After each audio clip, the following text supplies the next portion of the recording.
मेरे बच्चे, समय की मांग बदल रही है।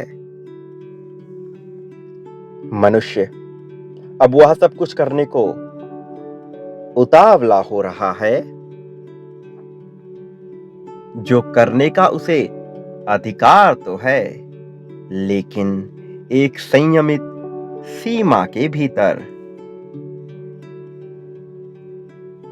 लेकिन मनुष्य अपनी इच्छाओं में इतना लिप्त हो जाता है कि वो ये भूल जाता है कि उसकी वास्तविक इच्छाएं क्या है, और वो बस लगा रहता है एक झूठे भ्रमित इच्छा के लिए। और वो ये भी भूल जाता है कि अपनी इस भ्रमित इच्छा के लिए वो किसी भी हद तक गिरने को तैयार हो जा रहा है। अपने पद, प्रतिष्ठा, धन के अभिमान में वो दूसरों का सम्मान करना भी भूल जाता है, और वो लगा रहता है, केवल अपने कार्य करता जाता है, लेकिन अपने कर्मों का लेखा जोखा नहीं जान पाता।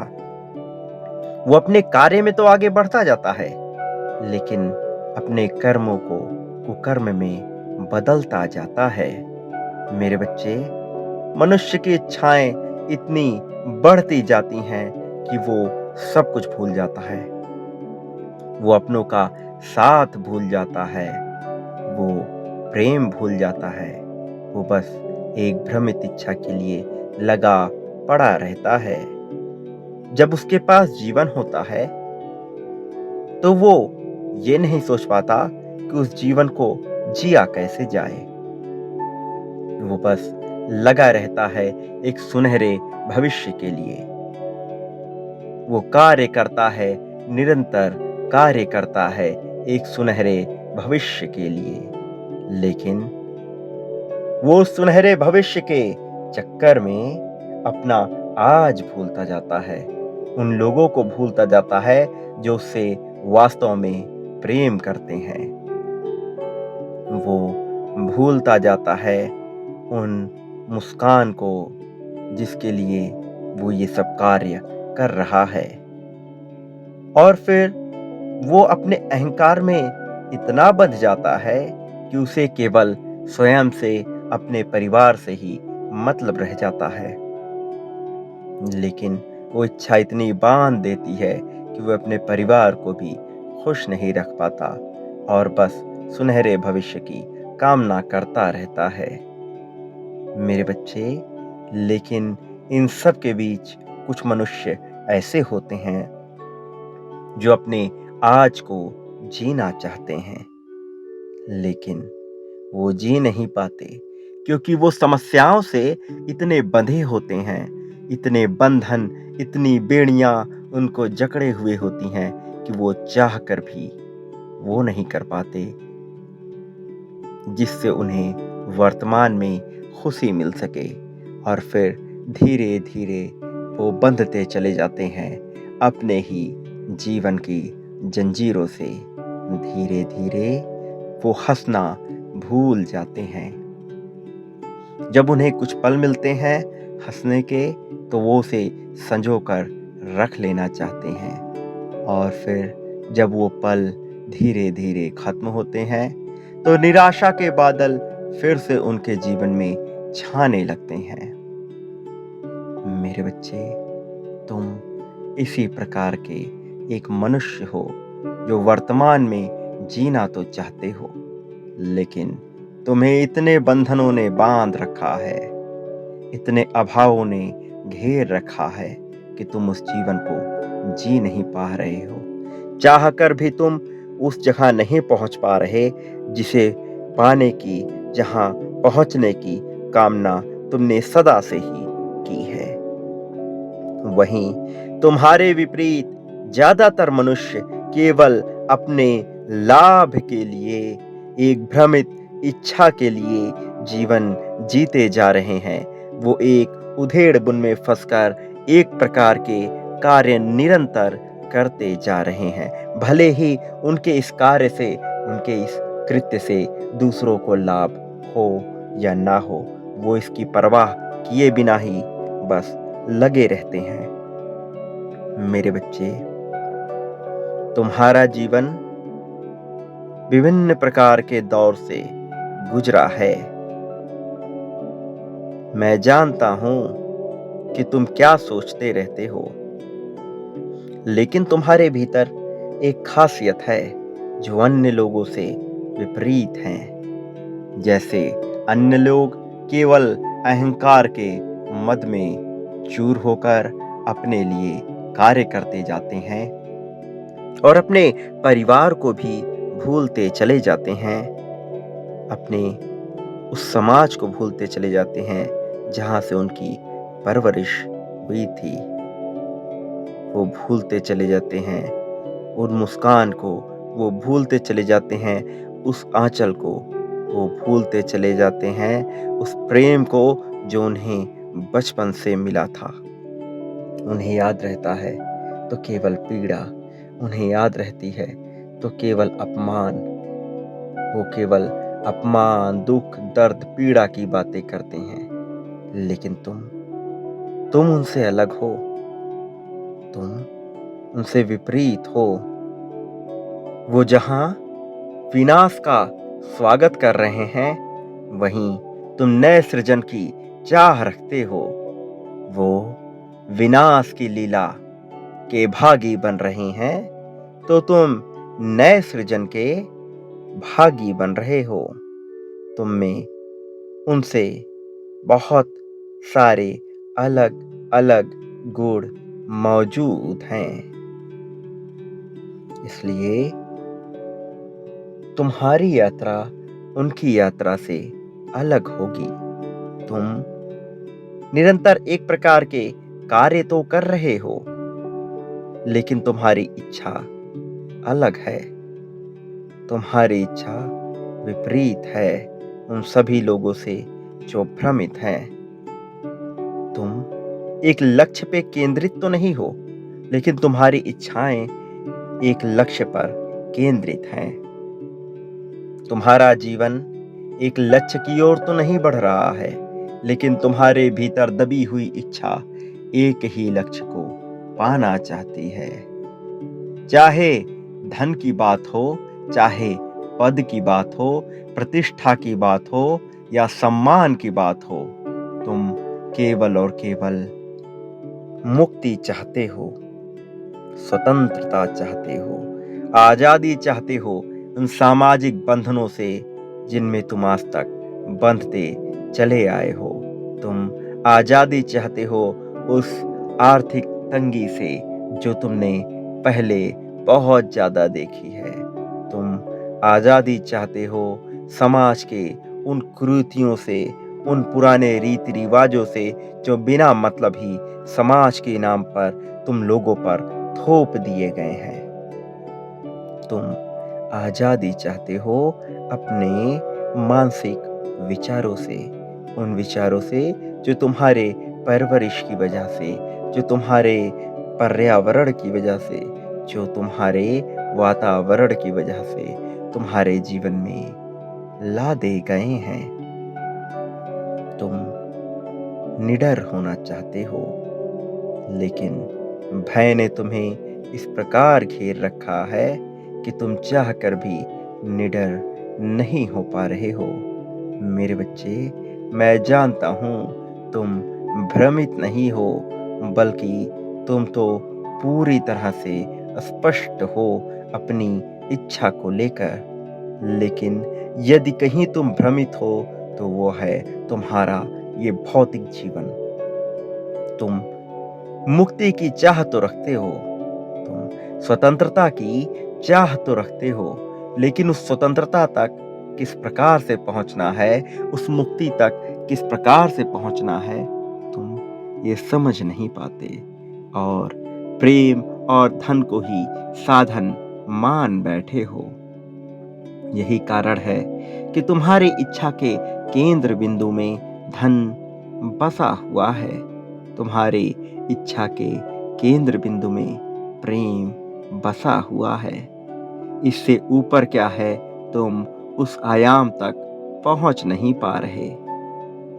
तुम भक्ति का भी सहारा लेना चाहते हो, तुम प्रार्थनाओं का भी सहारा लेना चाहते हो, लेकिन तुम ये नहीं समझ पा रहे कि तुम अपने अंतिम लक्ष्य तक कैसे पहुंचो, उस मानसिक अवस्था में कैसे पहुंचो जहां से तुम्हें किसी बात की चिंता करने की आवश्यकता ना पड़े।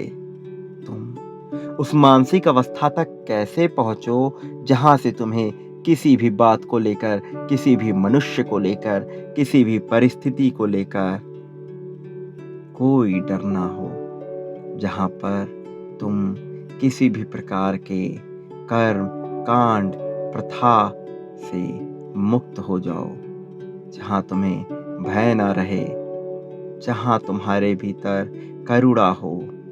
मैं जानता हूं तुम इस संसार में क्या पाना चाहते हो, लेकिन तुम ये नहीं जानते कि वास्तव में तुम इस संसार में क्यों आए हो, कि वास्तव में तुम किन गुणों से युक्त हो।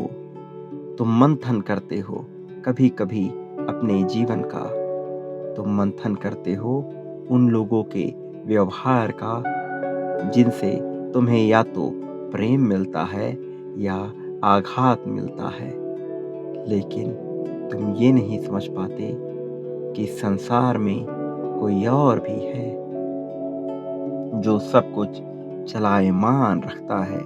तुम उसके विचारों का मंथन नहीं कर पाते। मैं तुम्हें गलत नहीं कह रहा, किंतु तुम्हें ये समझाने का प्रयत्न कर रहा हूं कि तुम्हें और भी ज्यादा आत्मचिंतन की आवश्यकता है। तुम्हें आवश्यकता है अपने साथी के मन में उतरकर ये समझने का कि वो वास्तव में क्या चाहता है। तुम्हें आवश्यकता है अपने परिवारजनों के भीतर उतरने का कि वो वास्तव में किन चीजों से बंधे हुए हैं। लेकिन सर्वप्रथम तुम्हें आवश्यकता है अपने भीतर और भी ज्यादा गहरे उतरने का। तुम्हें आवश्यकता है ध्यान में लीन होने का। मैं जानता हूं तुमने विभिन्न प्रकार के अभाव देखे हैं, लेकिन वो अभाव यूं ही तुम्हारे जीवन में नहीं आए। उन अभावों को तुम्हारे जीवन में रचा गया है। वो तुम्हें बहुत सारी सीख देने के लिए आए हैं। जब किसी का उद्देश्य बहुत बड़ा होता है तो उसे उस उद्देश्य की तैयारी के लिए बहुत सारी चुनौतियों का सामना करना ही पड़ता है। जिस प्रकार यदि किसी मनुष्य को समुद्र में तैरना होता है तो सर्वप्रथम उसे नदी में तैरना सीखना पड़ता है। उसके पहले वो तालाबों में भी डुबकियां लगाता है, विभिन्न प्रकार के सरोवरों में जाकर स्वयं को भिगोता है। उसी प्रकार से जब किसी मनुष्य का लक्ष्य महान हो, जब किसी मनुष्य का उद्देश्य महान हो, तो उसे विभिन्न चुनौतियों का सामना करना ही पड़ता है। तुमने भी बहुत सारी चुनौतियां इसीलिए देखी हैं, लेकिन सदा समय वैसा नहीं रहता। क्योंकि तुम सृजन के आकांक्षी हो, इसलिए तुम्हारा समय तो बिल्कुल भी वैसा नहीं रहेगा। जिन्होंने विनाश की लीलाओं का समर्थन किया है, उन्हें विनाश अवश्य प्राप्त होगा, लेकिन जिन्होंने सृजन को अपनाया है, वो नए शुरुआत को प्राप्त कर सकेंगे। तुमने सृजन के मार्ग को चुना है, तुमने आध्यात्मिक मार्ग को चुना है, तुमने प्रेम के मार्ग को चुना है। इसलिए तुम्हारे भीतर दया, करुणा, प्रेम का जन्म होगा। तुम्हारे भीतर से प्रेम के भाव इस कदर उठेंगे कि तुम्हें संपूर्ण संसार प्रेममयी लगने लगेगा। फिर कोई तुम्हारे जीवन में कांटे नहीं बिछा पाएगा, क्योंकि जो जैसी चाह करता है मैं उसे वैसा ही सब कुछ दे देता हूँ। तुमने प्रेम की कामना की है, इसलिए तुम्हारे जीवन में अब प्रेम ही प्रेम भरा जाएगा। तुमने धन के अभाव का विचार नहीं किया, बल्कि धन से होने वाले प्रभाव का विचार किया। इसलिए तुम्हारे जीवन में धन अवश्य आएगा। जिन लोगों ने धन के अभाव की बातें की, जिन लोगों ने धन के अभाव का सदा विचार किया, मैं चाह के भी उनके जीवन में धन नहीं दे सकता, क्योंकि उनके विचार इस ब्रह्मांड के आवृत्तियों से मिल नहीं पाते। तुम धीरे धीरे अपने विचारों को ब्रह्मांड की आवृत्ति से मिलाने का प्रयत्न कर रहे हो। तुम विजय के मार्ग को अपनाना चाहते हो। तुम सत्यता के साथ प्रेम के मार्ग को अपनाना चाहते हो। तुम्हारी ये इच्छा, तुम्हारी ये कामना अवश्य पूर्ण होगी। कोई भी संसार में तुम्हारी इस कामना को पूर्ण होने से रोक नहीं सकता। यही तुम्हारा भाग्य है और यही तुम्हारा सौभाग्य है कि तुम सकारात्मक विचार किए हो, तो तुम्हें सकारात्मक प्रभाव मिलेंगे। मेरे बच्चे, नए प्रेम का आगमन होने का समय आ गया है। तुम्हारे जीवन में नए नए लोग आने वाले हैं, जो ना केवल तुम्हें प्रगति का मार्ग दिखाएंगे, बल्कि समुचित रूप से तुम्हारा मार्गदर्शन भी करेंगे। मैं तुम्हें बहुत सारे संकेत देने वाला हूँ। बहुत सारी तितलियां, बहुत सारे अंक, बहुत सारे पंख और बदलते मौसम के मिजाज से तुम्हें बहुत सारे संकेत मिलेंगे। ऐसे संकेत जो तुम्हारे जीवन को एक नई ऊंचाई प्रदान करेंगे। तुम धीरे धीरे इन संकेतों को समझोगे। शुरुआत में तुम्हें थोड़ा अजीब अवश्य लगेगा।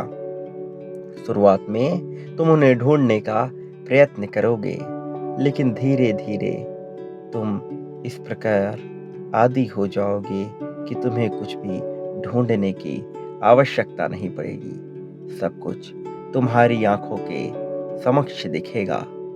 सब कुछ तुम्हें ऐसा दिखेगा जैसे कभी कुछ तुमसे दूर था ही नहीं। तुम्हारी आध्यात्मिक चेतना की जागृति का समय आ गया है। तुम्हारे भीतर के चक्रों के उदय का समय आ गया है। इसकी शुरुआत तुम्हारे मूलाधार चक्र से होगी। मूलाधार वो चक्र है जो तुम्हारे भौतिक समृद्धि को विकसित करने का कार्य करता है। मूलाधार वो चक्र है जो तुम्हारे धन के लिए सीधा जिम्मेदार होता है। मूलाधार ही वो चक्र है जो तुम्हें भौतिक संपन्नताओं से भर देगा, तुम्हारे जीवन में प्रेम को भर देगा। तुम्हारे सभी चक्रों में सर्वप्रथम इसी चक्र का उदय होगा। तुम्हें अपने कमर के आसपास थोड़ी पीड़ा महसूस होगी, थोड़ा दर्द होगा, किंतु ये दर्द असहनीय नहीं होगा। ये दर्द केवल संकेत होगा तुम्हारे प्रगति का। ये दर्द संकेत होगा तुम्हारे मूलाधार चक्र की जागृति का। और ये सबसे उचित समय है जब तुम्हारे जीवन में इस चक्र का उदय हो जाए। तुम्हें उगते सूर्य से ऊर्जा मिलेगी, तो वहीं ढलता सूर्य तुम्हें लाभान्वित करेगा। चंद्रमा की रोशनी में तुम्हें एक अजीब से सुकून का एहसास होगा। जब तुम उस चांद को देखोगे तब तुम ये समझ जाओगे मैं तुम्हें क्या बताना चाहता हूँ। तुम्हारे साथी के भीतर उठ रहे प्रेम से तुम्हें इसका आभास होगा। तुम पेड़ों की पत्तियों में अपने लिए ऊर्जा महसूस कर पाओगे। जब तुम अपने दो उंगलियों को आपस में स्पर्श कराओगे तब तुम्हें एक विशेष प्रकार की ऊर्जा महसूस होगी। तुम इस संदेश के बाद अपने दोनों हाथों को जोड़कर अपने दोनों उंगलियों को सटाकर